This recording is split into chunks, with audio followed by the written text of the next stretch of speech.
तो देखो अभी प्रश्नावली 4.1 में क्या कहता है कि जांच कीजिए कि क्या निम्न द्विघात समीकरण है। जांच कीजिए, एक दो सवाल समझाएंगे, बाकी आप लोगों को बनाना है। जांच कीजिए कि क्या निम्न द्विघात समीकरण है। द्विघात समीकरण है, ठीक ना। तो हमने आपको बतलाया था द्विघात समीकरण होने के लिए आपका जो मूल रूप होना चाहिए x square plus b x plus c बराबर 0, यही पैटर्न आना चाहिए जहां पर ए बराबर नहीं 0।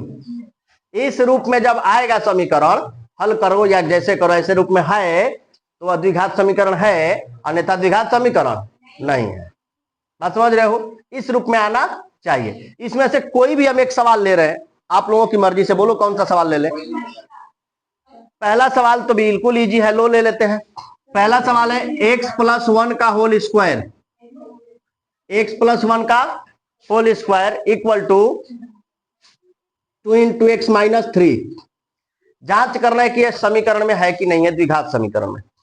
तो हम इसका होल स्क्वायर करेंगे तो हो जाएगा ए स्क्वायर प्लस 2ab, तो 2x हो जाएगा, गुणे 1 करेंगे तो 1 ही होगा, प्लस बी स्क्वायर बराबर 2x माइनस 6। तो ये हुआ आपका x square plus 2x minus 2x plus 1 और प्लस 6 इक्वल टू 0। तो ये हो गया आपका प्लस माइनस खत्म, एक्स स्क्वायर प्लस 7 बराबर 0, एक्स स्क्वायर। तो देखो ये क्या बन गया, समीकरण बना कि नहीं बना।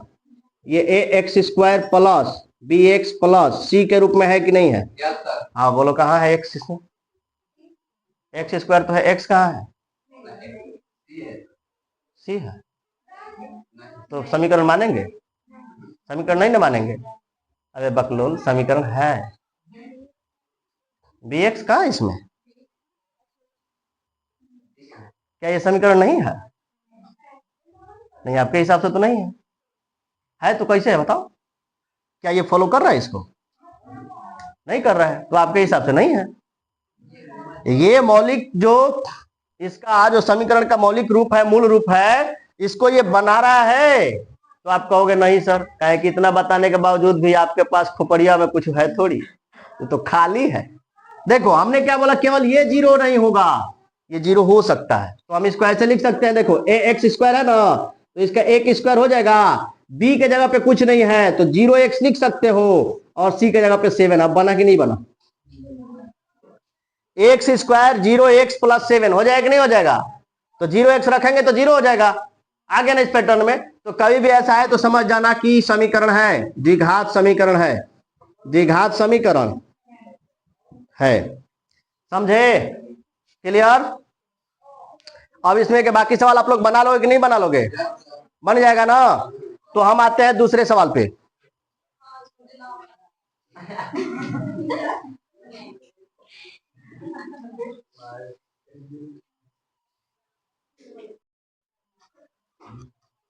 हेलो मेरे प्यारे बच्चों, देखो प्रश्नावली 4.1 जिसमें हमने आपको बतलाया था जांच करना है कि द्विघात समीकरण है कि नहीं है। मतलब दिया हुआ जो समीकरण है वो द्विघात समीकरण है कि नहीं है, इसका जांच करना है। कौन सा प्रश्नावली है, प्रश्नावली है 4.1, ठीक ना। पहला सवाल है, इसमें क्या दिया है, दिया है कि जांच कीजिए कि क्या निम्न द्विघात समीकरण, जांच कीजिए कि क्या निम्न द्विघात समीकरण, निम्न द्विघात समीकरण है, निम्न द्विघात समीकरण है। पहला सवाल हमने कल बता दिया था। इसमें दूसरा जो सवाल है इसको गौर फरमाइएगा, हम बारी बारी से सभी सवालों को चेक करके बता देते हैं। खैर ये आप लोग होमवर्क में बना लिए होंगे। बराबर -2 3 माइनस एक्स, देखो क्या करेंगे, एक्स स्क्वायर माइनस 2x बराबर, इसको गुणा करोगे तो -6 हो जाएगा, माइनस माइनस प्लस 2x हो जाएगा। इधर लाओगे तो एक्स स्क्वायर -2x और +6, तो यहाँ पर तो हमको मिल गया -4x + 6। ये द्विघात समीकरण है, द्विघात समीकरण। और क्यों है तो आपको यही ध्यान रखना है कि यह ax² + bx + c के मौलिक रूप में प्राप्त हो रहा है, ठीक ना, इसलिए द्विघात समीकरण है। इसी तरह से तीसरा सवाल जो है बाबू, x - 2 और x + 1 बराबर x - 1 और x + 3। देखो जरा गौर से इस पे ध्यान देना। इसमें क्या करोगे, पहले गुणा कर लोगे। x में x में गुणा होगा तो x², x में 1 में गुणा होगा तो x हो जाएगा, x में 2 में होगा तो -2x हो जाएगा, और इसमें गुणा करोगे तो -2 हो जाएगा, बराबर ये हो जाएगा x² और +3x और -x और -3। एक बात समझो, देखो इधर भी x² है, इधर भी x² है, दोनों का चिन्ह बराबर है तो दोनों क्या हो जाएगा, कट जाएगा। अब द्विघात समीकरण नहीं है, देखो कहीं भी है x² है क्या इसमें, तो इसको हम डायरेक्ट लिख सकते हैं कि द्विघात समीकरण नहीं है, द्विघात समीकरण नहीं है, क्योंकि इसमें तो पहले ही x² खत्म हो गया। समझ में आ गई बात। तीसरा जो हो गया सवाल, चौथा जो सवाल है, कर x - 3 × 2x + 1 बराबर x × x + 5। तो देखो इसमें गुना करोगे तो हो जाएगा 2x² + x - 6x - 3 बराबर x² + 5x। देखिए दूसरा जो सवाल है बाबू, दूसरा सवाल है कि निम्न स्थितियों को दिया है, निम्न स्थितियों को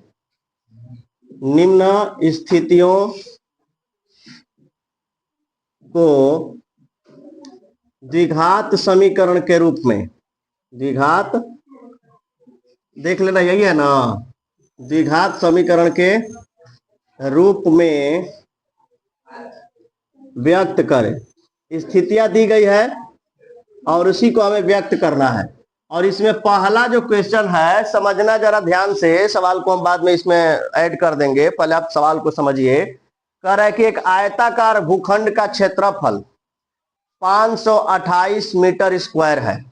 एक आयताकार भूखंड का क्षेत्रफल 528 मीटर स्क्वायर है।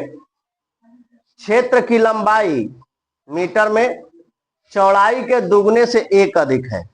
उसका लंबाई जो है चौड़ाई के दुगने से 1 अधिक है। तो भूखंड की लंबाई और चौड़ाई ज्ञात करनी है, ज्ञात करनी है। तो एक काम करते हैं, देखो सवाल को हम हल करेंगे, सवाल ऊपर ऐड किया जाएगा। पहले ध्यान दो इधर, माना कि जो कहेगा वही चीज। सपोज दैट मान लो कि एक आयत है, आयताकार ये भूखंड है, ये हमने लंबाई लिया और ये हमने क्या लिया, चौड़ाई। जो कहेगा, जिससे तुलना करता है उसी को मानते हैं। कह रहे चौड़ाई से लंबाई दुगना से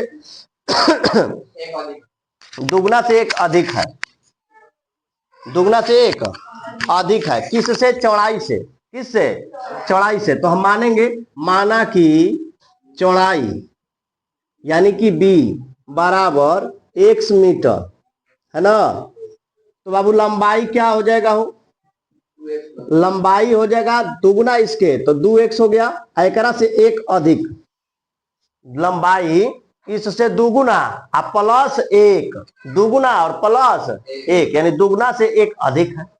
ठीक है, क्षेत्रफल दिया है बाबू इसका, क्षेत्रफल बराबर 528 है ना बच्चों, क्षेत्रफल बराबर 528 मीटर स्क्वायर है। और देखो क्षेत्रफल बराबर क्या होता है, आयत का क्षेत्रफल। आयत का क्षेत्रफल बराबर क्या होता है बबुआ, लंबाई गुणे चौड़ाई होता है। और इसी लंबाई गुणे चौड़ाई का मान दिया है, तो हम लंबाई के जगह पे क्या लिखेंगे बबुआ, 2x + 1, 2x + 1 रखेंगे, और चौड़ाई के जगह पे बबुआ x रखेंगे, है ना। आई किसके बराबर होगा बाबू, 528 के बराबर होगा। अब गुणा करोगे तो आ जाएगा 2x² और +ax, इधर लाओगे 528 हो गया। तो ये हमको यही करना था, क्वेश्चन में यही दिया है कि निम्न स्थितियों को द्विघात समीकरण के रूप में व्यक्त करें। तो हमने द्विघात समीकरण के रूप में व्यक्त कर लिया। अब आपको ये होमवर्क के रूप में देते हैं कि आप इसको हल करके लंबाई और चौड़ाई ज्ञात कर लेंगे। हल कैसे करेंगे? गुणनखंड करके। कैसे करोगे? गुणनखंड करके इसका लंबाई और चौड़ाई क्या करना है? ज्ञात कर लेना है। हो जाएगा कि नहीं हो जाएगा? हो जाएगा ना। तो आपको इसे हल करके लाना है। दूसरा सवाल पे आइए, सवाल नंबर 2। देखो सवाल नंबर 2 कहता है दो क्रमागत धनात्मक पूर्णांकों का गुणनफल 306 है। अच्छा, क्रमागत धनात्मक पूर्णांक कह रहा है, मतलब प्लस वाली संख्याएं हैं और इनका क्या है? गुणनफल 306 है। हमें पूर्णांकों को ज्ञात करना है। ध्यान से समझना। सपोज दैट मान लो पहली क्रमागत संख्या 1 है तो दूसरी 2 हो जाएगी। तो दूसरी में कितना बढ़ा? 1 से 1 बढ़ा। कितना बढ़ा? 1 बढ़ा। तो यही ध्यान रखना आपको। माना कि पहली क्रमागत संख्या, पहली धनात्मक क्रमागत संख्या बराबर 1 है ना। तो दूसरी क्या हो जाएगी? दूसरी संख्या बराबर x प्लस 1 हो जाएगा। इनका गुणनफल दिया है। गुणनफल कितना दिया है बबुआ? 306 दिया है। ठीक ना। तो ऐसे करोगे, अब प्रश्नानुसार हम ले लेंगे इसको और गुणनफल के रूप में दर्शाएंगे। लिखेंगे x प्लस 1, दूसरी संख्या हो गई या पहली संख्या हो गई x, दोनों का गुणा करोगे तो आएगा 306। गुणा कर देंगे, x में गुणा हो गया x स्क्वायर प्लस x, और ये इधर लाएंगे तो हो जाएगा माइनस 306। तो ये भी बना हमारा समीकरण बराबर 0। बन गया ना। इसको भी हल करना है। ये भी आपके होमवर्क के लिए है, जल्दी से नोट करो। इसके आगे का कल होमवर्क चेक करेंगे गुणनखंड करने के बाद। क्या बोल रही है? देखिए जो तीसरा सवाल था, दूसरा का तीसरा सवाल क्या है? कहता है रोहन की माँ उससे 26 वर्ष बड़ी है। रोहन की माँ उससे 26 वर्ष बड़ी है। अच्छा, लाइनों कटना वही था। लो बाबू कट जा लाइन, कोई दिक्कत नहीं, मानेंगे नहीं। हवा आने दो, कट गया तो कट जाने दो। कह रहे कि रोहन की माँ उससे 26 वर्ष बड़ी है, ज्यादा नहीं है, 26 वर्ष बड़ी है। फिर कहता है कि उनकी आयु का गुणनफल अब से 3 वर्ष पश्चात 360 हो जाएगी। हमें रोहन की वर्तमान आयु ज्ञात करनी है। ठीक है, ध्यान देना। हम देख किससे बड़ी है? रोहन की माँ रोहन से ना बड़ी है। तो हम क्या करेंगे? रोहन की आयु, माना कि रोहन की आयु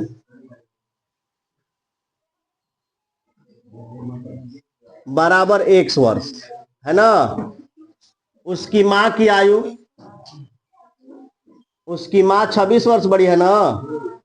उसकी माँ की आयु बराबर x प्लस 26 वर्ष। x प्लस, अब क्या कहता है बाबू? सवाल में अब कह रहा है कि अब से कितने वर्ष पश्चात?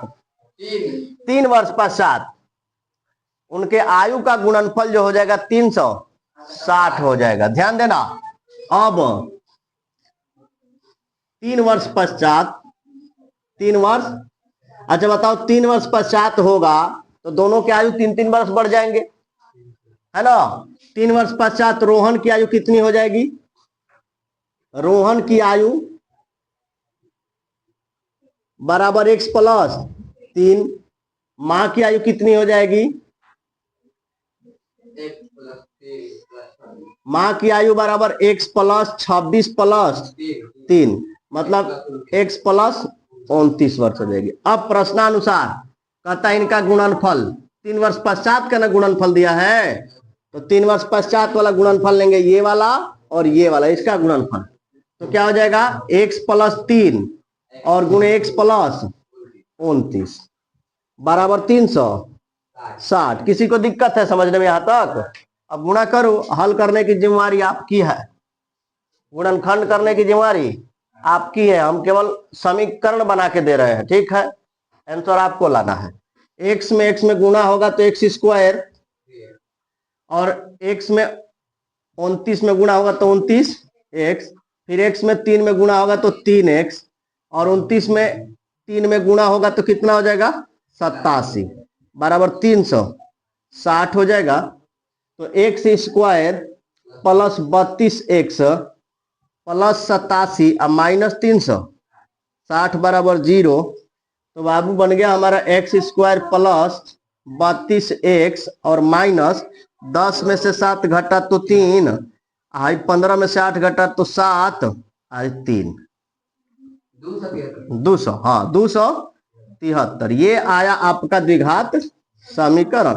फिर से इसको गुणनखंड करके आपको हल कर लेना, ठीक है। अगला सवाल देखो 4 नंबर। 4 नंबर सवाल क्या है कि कह रहा है कि एक रेलगाड़ी 480 किलोमीटर की दूरी समान चाल से तय करती है, इसकी चाल 8 किलोमीटर प्रति घंटा कम होती तो उसकी दूरी को तय करने में 3 घंटे अधिक समय लगते। थोड़ा समझना है इसको, क्या कहता है। रुको 1 मिनट, थोड़ा इस पंखे को चला देते हैं, पहले समझ लो सवाल। देखो ध्यान से, क्या है, माना कि रेलगाड़ी की चाल, माना कि रेलगाड़ी नहीं है, माना कि रेलगाड़ी की चाल बराबर x किलोमीटर प्रति घंटा है ना। अच्छा, कितना दूरी दिया है, दूरी कितना चल रही है 480 किलोमीटर, दूरी कुल दे दिया है, कुल दूरी बराबर 480 किलो। आप लोगों को बात पता है ना कि समय बराबर क्या होता है, समय बराबर होगा दूरी बटा चाल, दूरी बटा चाल होगा। और यदि दूरी निकालना हो तो क्या होगा, चाल गुणे समय, दूरी बराबर चाल गुणे समय, ये भी हो जाएगा। तो देखो ध्यान से, कह रहा है कि समय जो है ना इसका 3 घंटा अधिक लगता है, पहले की अपेक्षा इसका 3 घंटा अधिक समय लगता है। तो कम बेसी का फैसला कर दिया, और जब कम बेसी का फैसला करता है ना तो हम घटाते हैं, क्या करते हैं, पहले के चाल में से अब के चाल को घटा देंगे। तो पहले कम समय लग रहा था, अब ज्यादा लग रहा है, तो अब के चाल में से पहले का चाल घटाएंगे, ठीक है। अब क्या हो रहा है, चाल बढ़ रहा है, चाल कितना बढ़ गया, चाल बढ़ा कितना 8 किलोमीटर प्रति घंटा। तो चाल अब कितना हो जाएगा x प्लस 8, तो चाल बराबर x प्लस 8 किलोमीटर प्रति घंटा। मतलब अब प्रश्नानुसार आ जाइए, यहां पर प्रश्नानुसार हो जाएगा दूरी अब बटा में चाल, समय निकलेगा ना, दूरी बटा ये वाला चाल ज्यादा समय ले रहा है कि कम समय ले रहा है, कम समय ले रहा है ना, 1 मिनट समझ लेने दो। दूरी, उसी दूरी को तय करने में 3 घंटे अधिक समय लेता है, था चाल कम हो जा रहा है बाबू, यहां पर मिस्टेक, चाल कम हो रहा है, बढ़ा नहीं, चाल कम हुआ है ना, तो इसमें माइनस हो जाएगा, ठीक है। तो यहां पर लिखेंगे x माइनस 8 और माइनस अंतर का फैसला, बढ़ा घटा का फैसला माइनस से करेंगे, ठीक है, घटा करके 480 और बटा में x पहले वाला चाल है, और समय में कितना का अंतर हुआ 3 घंटे का, कितने का, लघुत्तम लो x इंटू एक्स माइनस 8, इससे ये काट दोगे तो 480x बचेगा ना, फिर माइनस 480 से गुणा करोगे, ये x कट गया, x माइनस 8 में बराबर होगा 3, ठीक है बाबू। 480x माइनस 480x हो जाएगा, फिर माइनस गुणा कर दो, 8 8 64 हासिल 6, 8 चौका 32 6 38 140 प्लस हो जाएगा, माइनस माइनस प्लस बराबर, इधर भी कर दो, देखो एक्स स्क्वायर हो जाएगा नहीं, तो हो जाएगा 3x स्क्वायर, डायरेक्ट कर रहे हैं, और फिर 8x में करोगे तो 8x हो जाएगा, तो 8 3 का 24x हो जाएगा, समझे, समझ में आया बात। फिर क्या करोगे, ये खत्म खत्म हो जाएगा ना। इसको ही इधर ला देते हैं, 3x² प्लस 24x, इसको इधर ला देते तो हो जाएगा -3840 बराबर में 0। इसको भी आप 3 से कटा करके तब हल कर लोगे। 3 से कटा देते हैं, देखो 3 से कटेगा तो x² बचेगा, यहाँ पर 8x बचेगा और यहाँ पर 3 एकम 3, 3 दूनी 6 और 3 आठे 24 बराबर 0। अब ये 3 0 के साथ खत्म हो जाएगा, भाग करोगे तो बचेगा x² प्लस 8x माइनस 1280 बराबर 0। ये बाबू आपको हल करना है, ठीक है। तो आपको हमने 4 क्वेश्चन हल करने को दिया होमवर्क में, गुणनखंड करके आपको इनका मान ज्ञात कर लेना है, ठीक है, नोट कर लो।